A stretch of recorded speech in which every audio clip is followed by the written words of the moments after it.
what is the attitude of normal people, mainly in rural areas, towards girls and women?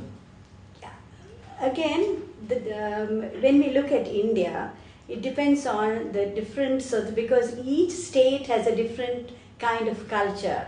Even though we have so many different states, that each state is more like kind of a watertight compartment in that sense, in terms of attitudes. So generally, if we look at Orissa, for instance, there is a lot of female infanticide.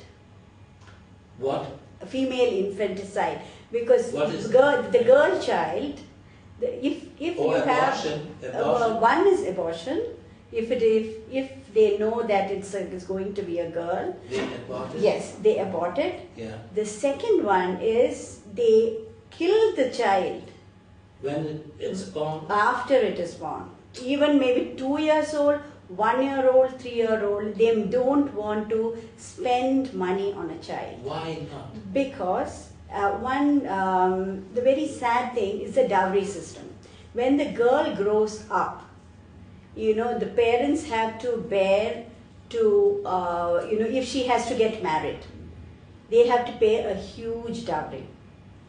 They have to pay a huge sum of money to the boy, so that he would marry her. Why? And so why? Why doesn't the boy have to pay? Yes.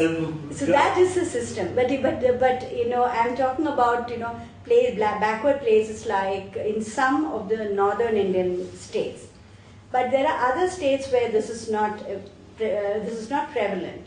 But what happens is that because of that, they don't want to invest any money on a girl.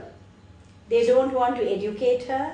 They don't, because the girl is born and she is a liability. She is a liability to the family and also to the society. She is considered. So unless this attitude sort of changes. Liability means what? Liability means she's a burden. A burden. Yes. So that is how it is. The girls are looked upon. So when in some of my studies, a very common thing that very good observation that I came up with was the fact that the mother's attitude to the child, I think, is very important. When the mother herself is not educated, when the mother herself is brought up in that kind of an environment, it is very rare that she can change her attitude towards her child. Unless, she has been brought up in a very good environment, then she would definitely want her child to grow up in an equally good environment. But when she has been, told all the time and taunted, saying that, she is a burden to not only to the family, but also to the society, she would have a problem about bringing up her daughter. So she may not, there have been cases where the mother may not stand in the way of even killing her own child.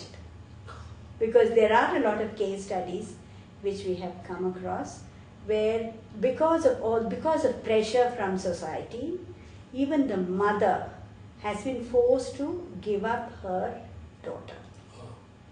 So I think it would be a great, wonderful idea to have an exclusive child for the girls, an exclusive school for the girl child, but more important, to involve the mothers in the school in some way or the other. What could the mothers do in such a school?